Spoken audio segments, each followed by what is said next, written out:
யாராச்சும் உங்ககிட்ட வந்து, உங்க வீட்ல நீங்க டெய்லி பேசிட்டு இருக்க, பழகிட்டு இருக்க நபர்கள் இறந்து போய் பல வருஷம் ஆகுது அப்படின்னு சொன்னா உங்களுக்கு எப்படி இருக்கும்? இதே மாரி ஒரு விஷயம் நிஜத்துல ஒருத்தருக்கு நடந்திருக்கு. இத அவர் புரிஞ்சுக்கிறதுக்கும், ஏத்துக்கிறதுக்குமே அவர் ரொம்ப சிரமப்பட்டுருக்காரு. நீங்க எல்லாரும் ஒரு வாட்டியாச்சும் யோசிச்சிருப்பீங்க, காஷ்மீர் ரொம்ப அழகான ஊரு. இவ்ளோ அழகான ஊர்ல எதுக்கு இவ்ளோ வன்முறைகள் நடக்குது? இவ்ளோ கலவரம் நடக்குது? அப்படின்ட்டு. பட் இன்னைக்கு நான் சொல்லப் போற கதை, அது எல்லாத்த விட கொஞ்சம் கொடூரமாவே இருக்கும். ஹலோ மக்களே! நீங்க கேட்டுட்டு இருக்கிறது தி டார்க் ஷோ. நான் உங்க ஏஜே. இந்த கதை யார பத்தினதுன்னா, யூசுஃப்னு ஒருத்தர் ரொம்ப நாள் கழிச்சு தன்னோட சொந்த ஊரான காஷ்மீருக்கு வராரு. அவர பத்தின கதை தான் இது. இப்ப நான் அந்த கதைய யூசுஃபோட இடத்துல இருந்து சொல்லப் போறேன். இந்த கதை எப்போ ஆரம்பிக்குதுன்னா, 2010ல. அப்ப எனக்கு வயசு 40. நான் ரொம்ப நாள் கழிச்சு என்னோட சொந்த ஊரான காஷ்மீருக்கு வந்துகிட்டு இருந்தேன். நான் ரொம்ப ஆர்வமா இருந்தேன். ரொம்ப சந்தோஷமா இருந்தேன். ஏன்னா, நான் சின்ன வயசுலயே வெளிநாட்டுக்கு வேலைக்குன்னு போகிற மாரி ஆயிடுச்சு. காரணம் என்னோட குடும்ப சூழ்நிலை. நான் நியூயார்க் போனதுக்கப்புறம் என்னோட சொந்த ஊருக்கு வந்ததே கிடையாது. அப்பப்போ ஃபோன் கால் மட்டும் தான் பேசுவேன். அதுவும் ரேர் தான். நான் என்னோட ஆஃபீஸ்ல ஒரு நாள் வேலை பார்த்துக்கிட்டு இருக்கும்போது, சடனா எனக்கு ஒரு கால் வந்துச்சு. அதுல, "உங்க அப்பாவும், அம்மாவும் ரொம்ப சீரியஸா இருக்காங்க. நீ முடிஞ்ச அளவுக்கு சீக்கிரமா ஊருக்கு வா" அப்படின்ட்டு ஒரு நியூஸ். அது யார் பண்ணான்னு கூட எனக்கு சரியா தெரியல. நான் கொஞ்சம் கூட யோசிக்கல. நான் இந்தியாவுக்கு டிக்கெட் புக் பண்ணேன். டெல்லி ஏர்போர்ட் வந்து இறங்குனேன். டைம் வேஸ்ட் பண்ணல. டக்குன்னு காஷ்மீருக்கு ஒரு வண்டிய புக் பண்ணேன். 20 வருஷம் கழிச்சு சொந்த ஊர் காஷ்மீருக்கு வந்து சேர்ந்துட்டேன். நான் கடந்த 20 வருஷத்துல காஷ்மீர் ரொம்பவே மாறி போயிடுச்சு. நான் என்னோட வீட்டுக்குள்ள நுழையும்போது 20 வருஷத்துக்கு முன்னாடி இருந்த அதே வீடா இருக்குமா? என் நண்பர்கள் எல்லாம் அதே இடத்துல இருப்பாங்களான்னு எனக்கு யோசனை. நான் என்னோட எல்லா ஃப்ரெண்ட்ஸ் கிட்டேயும் நான் வரப்போறதா சொல்லியிருந்தேன். என்கிட்ட வெறும் 5லேருந்து 6 நாள் மட்டும் தான் இருக்கு. என்னோட வண்டி ஃபைனலா என்னோட தெருக்குள்ள நுழைஞ்சிச்சு. என் வீட்டு முன்னாடி வந்து நின்னுச்சு. நான் 20 வருஷம் முன்னாடி விட்டுட்டு போன அதே கடைங்க, அதே வீடு, அதே தெரு எல்லாம் அப்படியே தான் இருந்துச்சு. 20 வருஷத்துக்கு முன்னாடி பிஸ்கட் வாங்குன கடையில இப்ப அவரோட பையன் இருக்கான். அத பார்த்தப்போ எனக்கு ரொம்பவே சந்தோஷமா இருந்துச்சு. நான் என்னோட வீட்டு முன்னாடி போய் நின்னேன். எங்க வீட்டு கதவ தட்டுனேன். ஆனா யாருமே வந்து திறக்கல. திரும்ப திரும்ப தட்டிட்டே இருந்தேன். அப்பவும் திறக்கல. நான் அங்க நிண்டு கதவு தட்டிட்டு இருந்தப்போ, சுத்தி இருந்தவங்க எல்லாரும் என்ன ஒரு மாரி வித்தியாசமா பார்த்துக்கிட்டு இருந்தாங்க. எனக்கு ஒரு மாரி அன்கம்ஃபர்டபுளா எதுக்கு இவங்க எல்லாம் நம்மளயே பார்த்துக்கிட்டு இருக்காங்க அப்படின்னு தோணுச்சு. ஒருவேளை வீட்ல யாருமே இல்லையோ அப்படின்னு தோணி திரும்பி நின்னுட்டு இருந்தேன். கொஞ்ச நேரம் வெயிட் பண்ணலாமா? இல்ல யார கேட்கலாம்? அப்படின்னு யோசிச்சுட்டு அங்கேயே நின்டேன். நான் டக்குன்னு திரும்பி கதவ பார்த்தப்போ, சடனா கதவு தானாவே தொறந்துச்சு. நான் நெனச்சேன் ஒரு வேளை ஓப்பன் ஆயிருந்த கதவு தான் போல, நம்ம தான் சரியா கவனிக்கலையோ, காத்துல தொறக்குதோ அப்படின்ட்டு. என்னோட லக்கேஜ் எல்லாம் வண்டியிலேருந்து இறக்கி வீட்டுக்குள்ள வச்சுட்டு, அம்மான்னு கூப்பிட்டுட்டே வீட்டுக்குள்ள நுழைஞ்சேன். அப்போ எங்க அம்மாவோட குரல் கேட்டுச்சு, ஃபர்ஸ்ட் ஃப்ளோர்ல இருந்து. நான் ஓடி மேல போனேன். அம்மாவும், அப்பாவும் ஒண்ணா தான் இருந்தாங்க. 2 பேருக்கும் ரொம்பவே வயசாகி, ரொம்பவே உடம்பு முடியாம இருந்தாங்க. அம்மா என்ன பார்த்தோனே, அப்ப கூட எழுந்து வந்து என்ன கட்டி பிடிச்சுக்கிட்டாங்க. எனக்கு என்ன சொல்றதுன்னே தெரியல. ரொம்ப ஃபீலிங்கா இருந்துச்சு. ரொம்ப கஷ்டமா இருந்துச்சு. என் கண்ணெல்லாம் தண்ணி வந்துடுச்சு. நான் இவ்வளோ நாள் வராததுக்கு ரொம்பவே வருத்தப்பட்டாங்க. நான் அப்ப சொன்னேன், "1 வாரம் நான் உங்க கூட தான் இருக்க போறேன்" அப்படின்னு சொன்னதுக்கு ரொம்பவே சந்தோஷப்பட்டாங்க. எனக்கும் அதுல ரொம்பவே சந்தோஷமா இருந்துச்சு. ஆனா, அன்னைக்கு ராத்திரி என் வாழ்க்கையில நெறைய விஷயம் மாறப்போதுன்றது எனக்கு அப்ப தெரியல. நான் ஃப்ரெஷ் அப் ஆயிட்டு ரெஸ்ட் எடுத்துட்டு இருந்தேன். அன்னைக்கு நைட்டு என்னோட வாட்டர் பாட்டில்ல தண்ணி இல்லன்ட்டு கீழ இறங்கி வந்து தண்ணி புடிச்சுக்கிட்டு இருந்தேன். அப்போ ஏதோ ஒரு சத்தம் கேட்டுச்சு. திரும்பி பார்த்தேன். காத்து எதுவும் இல்ல. ஆனா ஜன்னல்ல இருந்து ஏதோ சவுண்ட் கேட்டுச்சு. கிட்ட போய் உத்து பார்த்தேன். அங்க 2 கை ரேகை தெரிஞ்சுச்சு. அந்த சவுண்டு கொஞ்சம் நகர்ற மாரியும் இருந்துச்சு. நான் அத கவனிச்சு பார்த்துக்கிட்டே இருந்தேன். இன்னொரு ஜன்னல்ல இருந்தும் அதே சவுண்டு. போய் அங்க நிண்டு பார்த்தேன். அங்கேயும் 2 கை ரேகை தெரிஞ்சுச்சு. யாரோ வெளியில இருந்து நம்ம வீட்டுக்குள்ள பார்த்துக்கிட்டு இருக்காங்கன்னு எனக்கு தோணுச்சு. நான் அப்ப வெளியில போய் பார்த்தேன். அப்ப யாருமே இல்ல. சரின்ட்டு நான் டோரெல்லாம் லாக் பண்ணிட்டு மேல போயிட்டு பாட்டில வச்சுட்டு இத எங்க அம்மா அப்பா கிட்ட சொல்லலாம்னு போனேன். பட் அவங்க 2 பேருமே தூங்கிட்டு இருந்தாங்க. மறுநாள் காலையில ஆனோனே சொல்லிக்கலான்னு விட்டேன். மறுநாள் காலையில ஆனோனே இந்த விஷயத்த போய் எங்க அம்மா கிட்ட சொன்னேன். ராத்திரி நடுஜாமம் இருக்கும். அப்ப யாரோட கைரேகையோ நம்ம ஜன்னல்ல இருந்துச்சு. யாரோ நம்ம வீட்டுக்குள்ள பார்த்துக்கிட்டு இருந்தாங்க. அப்படின்னு எனக்கு தோணுச்சுமா அப்படின்னு சொன்னேன். அது வேற யாரும் இல்லப்பா. அது நம்ம பக்கத்து வீட்டுக்காரரா தான் இருக்கும். அவருக்கு கல்யாணம் ஆகி கொஞ்ச நாள்லயே அவரோட மனைவி இறந்துட்டாங்க. அதுலேருந்து அவரு கொஞ்சம் மனநலம் சரியில்லாம ஆயிட்டாரு. இது மாதிரி நைட் டைம்ல ரோட்ல கத்திக்கிட்டே போறது, இது மாதிரி ஜன்னல்ல நிக்கிறது, இந்த மாதிரி வேலையெல்லாம் அவர் பண்ணுவாரு. நீ இதெல்லாம் எதுவும் பெருசா மனசுல ஏத்திக்காத அப்படின்னு சொன்னாங்க. இத கேட்டதுக்கு அப்புறம் தான் எனக்கு கொஞ்சம் நிம்மதியா இருந்துச்சு. நான் அப்ப என்ன யோசிச்சேன்னா, இன்னைக்கு நைட்டு அவர் அது மாதிரி வந்தாருன்னா, அவர நேர்ல பார்க்கணும் அப்படின்னு முடிவு பண்ணேன். ஆனா, என்னோட ஃப்ரெண்டு வீட்ல இருந்து ஒரு பார்ட்டி வச்சு என்ன இன்வைட் பண்ணியிருந்தாங்க. இவ்ளோ வருஷத்துக்கு அப்புறம் என்னோட ஃப்ரெண்ட்ஸ் எல்லாம் பார்க்க ஒரு வாய்ப்பு கிடைச்சது. இந்த விஷயத்த நான் எங்க அம்மா, அப்பா கிட்ட சொன்னேன். ஆனா, அப்ப எங்க அப்பா ஒரு விஷயத்த வித்தியாசமா சொன்னாரு. எங்க போனாலும், என்ன நடந்தாலும் ராத்திரி 12 மணிக்கு முன்னாடி முடிஞ்ச அளவுக்கு வீட்டுக்குள்ளே வந்துரு, இல்லாட்டி சில தப்பான விஷயங்கள் நடக்கும் அப்படின்னு.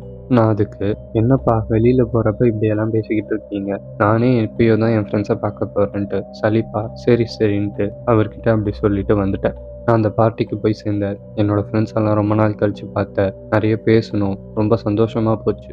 நல்லாவே என்ஜாய் பண்ணேன். நான் சடனாக டைம் பார்க்குறேன், மணி பார்த்தா 12. ஆனால் பார்ட்டி இன்னும் முடியல.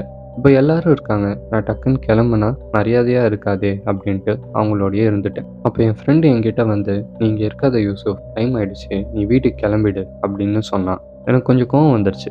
ஏன்டா அப்படி சொல்கிற? நானே ரொம்ப வருஷம் கழிச்சு தானே இந்த ஊருக்கு வந்திருக்கேன், உங்களெல்லாம் பார்க்கணுன்னு தானே ஆசையாக வந்தேன், ஏன் இப்படி என்னை துரத்துற அப்படின்னு கேட்டேன். அதுக்கு அவன் என்கிட்ட, கோவப்படாத, அவனுக்கு ஒரு விஷயம் சொல்கிறேன் அப்படின்ட்டு ஒரு கதையை சொன்னான். நீ வர வழியில் ஒரு பிரிட்ஜ் இருக்கு, நீ திருப்பி போகணுன்னாலும் அந்த வழியாக தான் போகணும். அந்த பாலத்துக்கு பின்னாடி ஒரு பெரிய கதையே இருக்கு. ஒரு 15 வருஷத்துக்கு முன்னாடி ஒரு நைட்டு அங்கே ஒரு 50 பேரை சுட்டு கொன்னுட்டாங்க. அதுலேருந்து அந்த பிரிட்ஜ் வழியாக யார் யாரெல்லாம் நைட்டு போகிறாங்களோ அந்த ஆவிகளோட சத்தம் கேட்கறதுன்ட்டு ஒரு கதை இருக்கு. அந்த ஆவிகள் அலையிறத நம்மளால பார்க்க முடியும்னு சொல்கிறாங்க.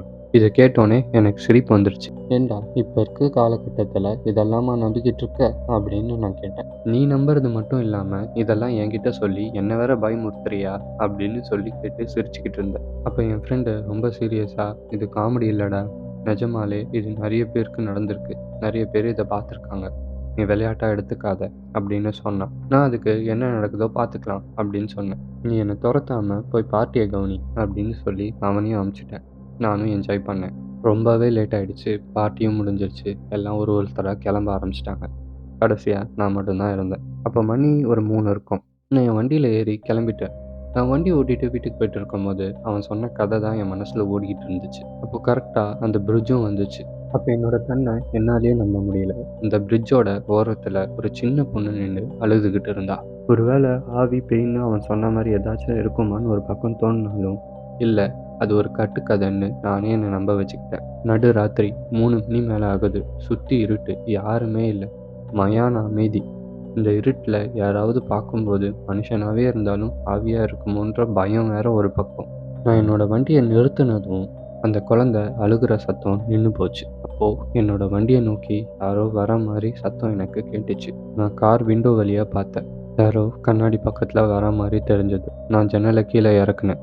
என் கண்ணு முன்னாடி ஒரு சின்ன பொண்ணு நின்றுட்டு இருந்தா. நான் காரை விட்டு இறங்கி அந்த குழந்தைகிட்ட, ஏன் அழுதுகிட்டு இருக்க அப்படின்னு கேட்டேன். அதுக்கு அந்த குழந்தை, என் அம்மா அப்பாவை காணோம், நான் ரொம்ப நேரமாக தேடிக்கிட்டு இருக்கேன், ஆனால் அவங்க குரல் மட்டும் எனக்கு கேட்குது அப்படின்னு சொன்னான். நான் அந்த குழந்தைகிட்ட கேட்டேன், அவங்களோட குரல் எங்கேருந்து வருதுன்னு உன்னால் சொல்ல முடியுமா அப்படின்ட்டு. அதுக்கு அந்த குழந்தை, பாலத்து பக்கத்துலேயே ஒரு சின்னதாக ஒரு குளம் இருந்துச்சு, அந்த குளத்துக்கிட்ட இருந்து தான் வருது அப்படின்ட்டு கை காமிச்சான். நாங்கள் 2 பேருமே அந்த குளத்துக்கிட்ட போனோம். நான் அந்த குழந்தைகிட்ட, நீ அழுகாத, உங்கள் அம்மா அப்பாவை நம்ம கண்டுபிடிச்சிடலான்னு சொல்லி அந்த குழந்தைய அந்த குளத்துக்கிட்ட கூட்டிகிட்டு போனேன். அந்த குளத்துக்கிட்ட போனதும் அங்கே பார்த்தா அந்த குளத்து தண்ணிக்கு மேலே 2 பேரோட பிணங்கள் மிதந்துட்டு இருந்துச்சு. அதை பார்த்தோன்னே ஷாக் ஆகி அவங்கள காப்பாற்ற தண்ணிக்குள்ளே குதிக்க போனேன். அப்போ அந்த குழந்தை என் கையை பிடிச்சி என்னை பார்த்து ஒன்று கேட்டுச்சு, இவங்களை மட்டும் காப்பாற்றி என்ன ஆக போகுது, அப்போ மற்றவங்கள யார் காப்பாற்றுவா அப்படின்னு.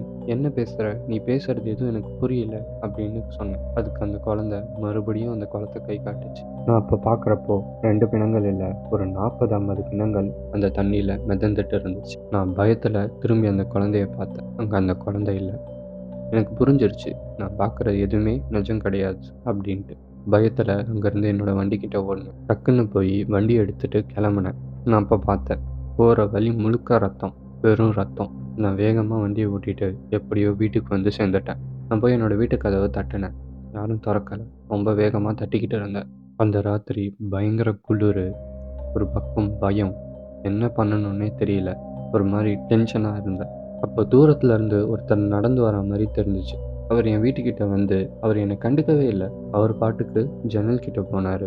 ஜன்னல் கிட்ட போய் திரும்ப உள்ளே எட்டி பார்க்க ஆரம்பித்தார். எனக்கு புரிஞ்சிச்சு, இவர் தான் நான் நேற்று நைட்டு பார்த்த ஆளுன்ட்டு. நான் வேகமாக அவர்கிட்ட போய், என்ன பார்க்குறீங்க, நீங்கள் யார், இதுக்கு டெய்லி வந்து எட்டி பார்க்குறீங்க, உங்களுக்கு என்ன பைத்தியமா அப்படின்ட்டு இருந்த கோபத்தில் அவர்கிட்ட கத்திக்கிட்டு இருந்தேன். அவர் என்னை உத்து பார்த்தாரு. நான், ஏன் அப்படி பார்க்குறீங்க, இது எங்கள் வீடு, எங்கள் அப்பா அம்மா வீடு, நீங்கள் எதுக்கு வந்து எட்டி பார்க்குறீங்க அப்படின்னு கேட்டேன். அதுக்கு அவர், எந்த அப்பா அம்மா, நீ யாரை பற்றி பேசுகிற அப்படின்னு கேட்டார். இதை கேட்டோடனே எனக்கு என்ன சொல்கிறதுனே தெரியல. நான் அப்படியே ஷாக்காகி நின்றுட்டு இருந்தேன். அப்போ அந்த ஆள் சொன்னார், இந்த வீட்டில் 15 வருஷமாக யாருமே இல்லை. ஆனால் நீ பெல் அடிக்கிற, கதவு தட்டுற, இருட்டில் உனக்கு நீயே பேசிக்கிற, வீட்டுக்குள்ளே ஒன்றுமே இல்லை, ஆனால் எல்லாம் இருக்கா மாதிரி நீ நடந்துக்கிற. அதான் இந்த தெருவில் இருக்கவங்கெல்லாம் பயந்து உன் மேலே ஒரு கண்ணு வச்சுக்க சொன்னாங்க. அதான் எட்டி போட்ட அப்படின்னு சொன்னார். இந்த விஷயத்த கேட்டப்போ நான் நம்பலை. என்ன, நான் உங்களை பிடிச்சிட்டேன்ட்டு உங்கள் வாய்க்கு வந்ததெல்லாம் உளறீங்களா அப்படின்ட்டு கேட்டேன். அதுக்கு அவர் என்னை ஓரமாக கூட்டிகிட்டு போய் உட்கார வச்சு, நீ முதல்ல அமைதியாகு, நீ இங்கே 20 வருஷமாக இல்லை, அதனால் உனக்கு நடந்த எதுவுமே தெரியாது அப்படின்னு சொன்னார். சரி, அப்போ நீங்கள் சொல்லுங்கள் அப்படின்னு நான் சொன்னேன். அதுக்கு அவர், இங்கே ஒரு 15 வருஷத்துக்கு முன்னாடி ஒரு போராட்டம் நடந்துச்சு. அந்த போராட்டத்தில் ஒரு 50லேருந்து 100 பேர்கிட்ட சுட்டு கொன்னுட்டாங்க. அதில் உன்னோட அம்மா அப்பாவும் ஒருத்தர். அந்த போராட்டம் அங்கே இருக்க பிரிட்ஜுக்கு பக்கத்தில் தான் நடந்துச்சு. அதுலேருந்து அந்த பிரிட்ஜு கிட்ட அந்த ஆவிகள் அலையிறதாகவும் அழுதுட்டு உதவி கேட்டுட்டு இருக்கிறதாகவும் அந்த பிரிட்ஜு கிட்ட போகிறவங்க ரொம்ப மோசமான விஷயங்களை பார்க்க வேண்டி வரும். அப்போ நீ சொல்கிற மாதிரி இவ்வளோ நாளாக நீ பேசிக்கிட்டு இருக்கியே, அது உங்கள் அப்பா அம்மா தான். ஆனால் அவங்க உயிரோட இல்லை. அவங்களோட ஆத்மா கிட்ட தான் நீ பேசிக்கிட்டு இருந்திருக்க. அவங்க உன்னை பார்க்கணுன்ற ஆசைனால தான் ஆத்மாவாகவே இருந்திருக்காங்க. ஆனால் ஒரு விஷயத்த நீ நல்லா மண்டையில் வச்சுக்கோ, நீங்கள் நேராக பார்க்குற எதுவுமே உண்மை கிடையாது அப்படின்னு அவர் என்கிட்ட சொன்னார். நான் அவர் பேசுகிற எல்லாத்தையும் கேட்டுக்கிட்டு இருந்தேன். அவர் சொல்கிற எதையுமே என்னால் நம்ப முடியல. அவர் பொய் சொல்கிறாருன்றதை ப்ரூஃப் பண்ணிடணும்னு நினச்சேன். ஆனால் என்னால் முடியல. அவர் சொன்ன எல்லாமே உண்மையாக இருந்துச்சு. அதை என்னால் ஏற்றுக்க தான் முடியல. இந்த எல்லா விஷயத்தையும் ஒரு கெட்ட கனவாக நினச்சி மறந்துட்டா நல்லா இருக்கும்னு எனக்கு ஆசையாக இருந்துச்சு.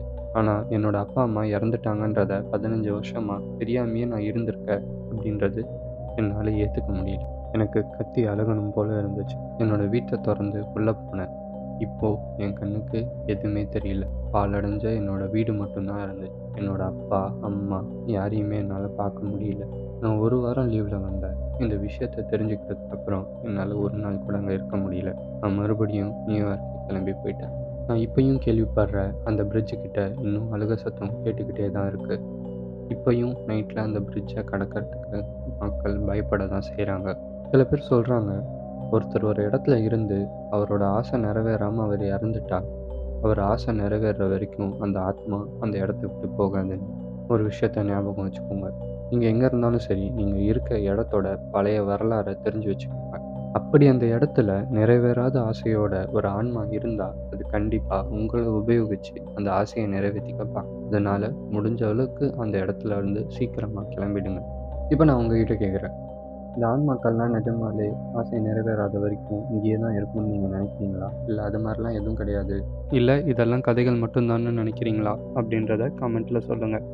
அதே மாதிரி உங்களுக்கு இந்த ஆத்மா மேலெலாம் நம்பிக்கை இருக்கான்றதையும் கமெண்ட்டில் சொல்லுங்கள். இந்த மாதிரி கதைகள் உங்களுக்கு பிடிக்கும்னா மறக்காமல் நம்ம சேனலை சப்ஸ்கிரைப் பண்ணி வச்சுக்கோங்க. அப்போ தான் கதைகள் உங்களை சேரும். இன்னொரு பயங்கரமான கதையில் உங்களை நான் சந்திக்கிறேன்.